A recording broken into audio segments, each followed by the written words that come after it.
Alright, hey guys, and welcome back to another video. So it's been quite a while since I've done one of these crazy mystery unboxing extravaganza videos, but today I figured I would unbox 8 packages that have sort of been building up over the past few weeks. I've just been putting them off to the side so I can make this video for you guys because I know you enjoy it. So I've got an eclectic mix of 8 different packages. I got collectibles, I got games, I've got all kinds of stuff in here, ranging in all kinds of values, but what do you say we get started with the very first one? This here, as you guys know, I like to give hints for some of this stuff to see if you can guess it. This is an art book that came out not too long ago for one of my personal favorite, and I'll see everything here is all sealed up, so I'm going to be unboxing this as I talk about the stuff. This is for one of my favorite developers. It's an art book that came out a few weeks ago, I'd say, maybe a little bit longer than that, I'm not quite sure. There's 2 different editions out. There's the limited edition, which is $100. It's kind of expensive, especially for what you get in it. I chose the more less expensive version, I guess you can say. And Amazon has this on sale right now for $25. It's normally $40.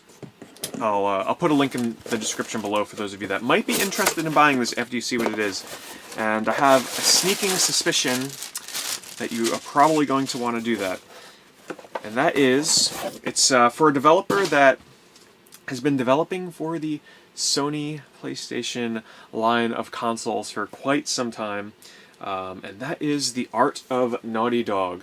It's got Crash Bandicoot, Jak and Daxter, Uncharted, and The Last of Us. I love all the games in these series. Well, I guess for The Last of Us, I guess you can call it an upcoming series, because I'm sure they're not done with it. But the main reason why I bought this is I'm a huge Uncharted fan, I'm a huge Jak and Daxter fan, and for $25 I couldn't pass this up. I mean, let me show you guys here real fast. It's got all 4 game series in here,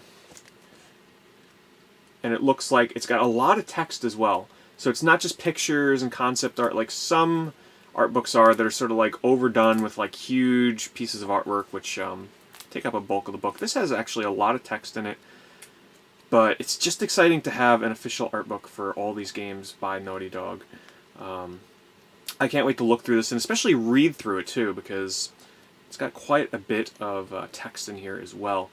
And I'm really curious to see what they have to say about like Crash Bandicoot, because I've never personally taken the time to really sit down and look at Crash Bandicoot art, so I'm pretty excited for that. The limited edition just came with like a production like replica of cover artwork for the games in a special slipcase, but for the extra $75 I didn't think it was honestly worth it, so I went with the hardcover one for $25. Got this on Amazon. I'll put the link below. The next one that I want to unbox is this one right here behind me. So this actually just came today, and I have been really excited for this. I'll give you a hint. It's another Sony thing. You can almost call it a game console. It's been out in Japan for quite a bit. It went on sale before Black Friday for $79.99. Once again, on Amazon. I'll put the link below if it's still on sale if you guys are interested in it. Because I was like, you know, I want to put off this. I want to see if it goes on sale for Black Friday. And sure enough, it did. This kind of replaces a console in a way, if you want to think of it like that in an odd way. It lets you play a handheld game console on your TV, and I'm sure if you haven't guessed it by now, you probably don't know what it is. That's the PlayStation TV. This lets you use your PlayStation Vita games and play them on your TV with a PlayStation 3 game controller in high resolution, like HD. The reason why I'm really excited about this, sure, it's awesome to play my Vita games on my TV, but what this really means, I can finally stream on Twitch Vita games for you guys. I'm really excited about that. I can also record Vita games so much easier now. So one thing I can say, expect a lot more Vita content in the future now that it's easy for me to capture this stuff, because before I had to use my webcam and like it was really difficult to record Vita stuff. I'm really excited to have this. I was glad I was able to get this on sale for $80. There was another one that was on sale for $100 with the controller, an 8GB memory card, and the system, but I didn't really need another controller, and I already had a 32GB card, so I kind of passed up on that. So yeah, PlayStation TV. Happy to have that. Alright, so next, this one is really cool. It's another one right behind me here. This is from Japan. Oddly, I didn't even plan it this way, guys, but this thing is oddly enough also somehow related to Sony. I swear, I'm not getting a check in the mail after this video. This is a collectible. This is a statue that came out not too long ago. It's for one of my favorite games to ever come out on the Vita. It's a series that not too long ago had a sequel announced. The character actually made an appearance, quite a big appearance, in the PlayStation All-Stars Battle Royale game that came out, that Smash Brothers type clone. Sorry, gotta tear off the excess padding on the top of here with the information. It was a really groundbreaking game for Vita, really pushed the limits visually of what that system could do. It went by 2 different names in the US and in Japan. Oh, we got a little thing here. I bought this from AmiAmi.com. Typically the place that you gotta go these days if you want to import some figures and stuff from Japan. What other hints can I give about this? It has a cat, something to do with a cat. Both, well, actually, I didn't quite want to give it away that easily, but there's a black cat in this game, and the character's name is actually Cat as well, so if you haven't guessed it by now, that is Gravity Days. A Gravity Days statue. Or figure. It's not quite like a resin statue, it's basically sort of like the typical Japanese statues that come out that are made of like high quality plastic and such. Still a really, really nice looking statue from what I've seen. This is all sealed up here. What I'm going to do, I might do a separate video for this to kind of unbox this for you guys to give you a more in-depth look at this. But I bought this for, man, I don't remember exactly how much I paid. Alright, what do I want to open up next? Let's go with this one. I honestly think I know what's inside of here, but I shall find out. Let me just make sure before I go giving hints and then it's actually something totally different. That's what happens sometimes when you start piling up packages. Yes. Yeah, okay. So this is for a game that's relatively hard to find. It's starting to go up in value. It came out on the PlayStation 1 and the Sega Saturn. It has some hand-drawn, cartoony graphics. It's known as being a difficult game. It has to do with Greek mythology. Oh, they actually put the game in... That's actually... Alright, I'm going to give a shout-out to this seller, actually, because this is the first time someone's ever done this, and I'll tell you why it's a good idea. But anyway, I bought the Sega Saturn version. What else can I say about it? It has to do with, well, it looks like LucasArts developed this game. Or they published, developed, but it looks like LucasArts actually might have developed this. I wasn't even aware of that. It has to do with Hercules. If you don't know by now, the game is Herc's Adventure. And they actually put the disc in a separate case, opposed to putting it in here, and I'll tell you why that's really good. Because if they would have put it directly in here, they didn't have any padding or the foam that goes inside, so if they put the disc in here, and that disc decided to pop loose in shipping, that disc would rattle all around in here and get scratched up. I've had that happen to me before. So even though they could have put bubble wrap and everything in here, it was still really wise of them to do this. That's how you can tell this is from a true collector. They decided to do this. So for those of you that ever ship games out inside of like a Sega Saturn or a Sega CD case or anything like that, try and do what this seller did. This was like $60. It's going up in value, but it's supposedly really good. It's sort of like a top-down action game with some light RPG elements in there, some really nice animation. It has a lot of charm, a lot of personality to it, and it's a game that I've been wanting to add to my collection for some time, so really glad that I now have Herc's Adventure on the Sega Saturn. Alright, what do you say we open up one of these smaller packages here? Actually, no, I'm going to save those for later, because I've got another game here. This one is going to be really, really hard for you. Actually, I'd be really surprised if somebody guessed what this was.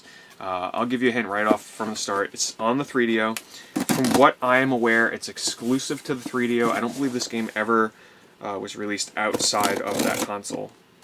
It's actually one of the a very unknown RPG. No, it's not Lucine's Quest. No, it's not one of the Dungeons & Dragons games. No, it's not Guardian War. It's actually something even more obscure than that. It's a US game, it's not an import. They actually package this pretty well. You know, this is how you should package... I don't even know what side I'm showing you. I don't want to show any information, but this is how you should package a 3DO game. In a nice, huge box, tons of padding. I've had people ship me 3DO boxes that are just in an envelope. They get crushed when they get here. So, you know, I'm on a good streak here. This is a... I don't want to ruin my streak now, but so far these sellers have been very, very careful with shipping their games to me, and I appreciate that. It's actually themed around sort of like Egypt, pyramids. It's a first-person dungeon crawler. really obscure. There's almost no information out there for this game. Like, videos on YouTube, almost non-existent. There's like a 1-minute video for this game. Just like no screenshots. Like, there's nothing for this game. It's really hard to find this game in nice condition, complete in the box, and this thing looks almost mint. I'm sure you guys haven't guessed by now, but that is Seal of the Pharaoh. This finally completes my US collection of 3DO RPGs. So maybe sometime I'll do, well, I should say, maybe sometime I'll do a video on all the US releases of 3DO RPGs, which I'm sure some of you might be curious about. But this is, yeah, think of it sort of like a Might and Magic game in a way. From what I can tell, what I've watched online, you kind of, it's a first-person dungeon crawl through a pyramid where there's encounters with enemies and you have to like go back and forth, take turns, it looks like, fighting them. There's items that you find and everything, puzzles to solve. I'll have to check it out because, like I said, relatively obscure. There's not a lot of information out there for it. Alright, so what do we got here next? Alright, I think we're down to like the nitty-gritty stuff now. So these next 3 items, I'm pretty sure, are all related in some way to Sonic the Hedgehog, actually. So it's going to be hard for you guys to kind of guess what these are, but let's just say that this thing here, I own a lot of them in my Sonic collection, and it's very rare for me to find one that I don't have. They're small, they're pretty cheap to collect sometimes. I think the most I've ever spent for one of these things is like something obscene, like $140 for a really rare one from France that lights up. But that's a really rare exception. Most of the time they range in $5 to $20 range. But it's a Sonic the Hedgehog pin badge that I do not own. And I think it's a really cool one. Check this out. I'm your Sega source. Oops. Look at that. A little blurry, a little hard to see there. But I don't own that. I thought it was really cool because, hey, maybe I am your Sega source. Maybe you come to me for all your Sega information. I highly doubt that, but this was only like $13. Really good price. I'm always excited when I can find something for my Sonic collection that's 1, cool, 2, cheap, and 3, doesn't take up a lot of room. Because my Sonic real estate is very valuable. Okay, this next one is really weird. Add this to my list of really weird Sonic the Hedgehog items that are now in my collection. Let's see, hopefully I did not just cut into, oh no, alright. You gotta be careful sometimes when you cut these things open. You don't want to cut into the product itself, especially when it's wrapped in what appears to be just wrapping paper and not any kind of protective box.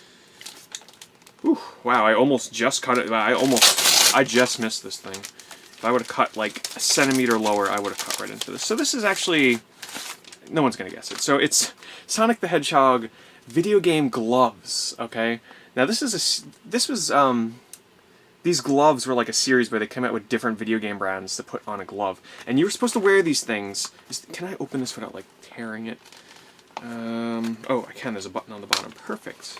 Now this is kid size, so unfortunately I won't be able to wear these myself, but I just want to show you what these are. These are gloves. Oh, these are really small. Yeah, these are the small size. But these are kids' gloves that were meant to be worn, I think, when you played games, if I remember right. But yeah, they're official, and they were relatively cheap. Something I didn't have for my collection, so I figured I'd pick that up. And last but not least is something else that I have a small collection going in my my Sonic collection for this particular type of item. Let's just say that if you want to get dressed up, you might want to wear one of these. Geez, some of them are made out of silk. They have quite elaborate designs on them sometimes. I actually have quite a few of these in my collection. I'm looking over there right now. I've maybe got like almost 8 or 9, maybe 10 of these so far. Wow, they really pack. When you see what this is, they got like little bubbles in here. They've got it like all wrapped up like what do you call it? Vacuum sealed in this little bag here. Like, wow. Thank you, eBay sellers. Thank you for taking the care to package this stuff very nicely for me. Appreciate it. So this is a Sonic the Hedgehog silk tie. I don't know if this is silk, but it looks maybe like silk. I'm not sure. This is adult size too, so if I ever really wanted to wear a Sonic the Hedgehog tie, I have quite a few of them actually. Here it is. So check this out. Classic Sonic with the badniks on there. Really cool. And this is official. Like there were actually quite a few official Sonic the Hedgehog ties made. And this one I didn't have. This was made, yeah, 100% silk, made in Italy. Wow, so this was, because when the person advertised it, they said it was made in Italy, and I just figured maybe it made its way over there. But yeah, this is pretty rare. This is only from Italy. So there you go, guys. I hope you enjoyed this video, and as always, I really appreciate your support. Thanks for hanging in there while I've sort of been, you know, a little laggy behind with some of the videos here, but I've got a winter break coming up, so I hope to get you guys a lot more content coming up in the future. I have one more mystery unboxing coming up soon here, but I think you guys are really going to like it. I'm going to basically be taking a package that I've been sitting in my game room for the past, like, almost 3 years. I forgot what the heck is in this thing. I'm going to open it up for you guys and find out, so stay tuned for that. As always, guys, thanks for watching.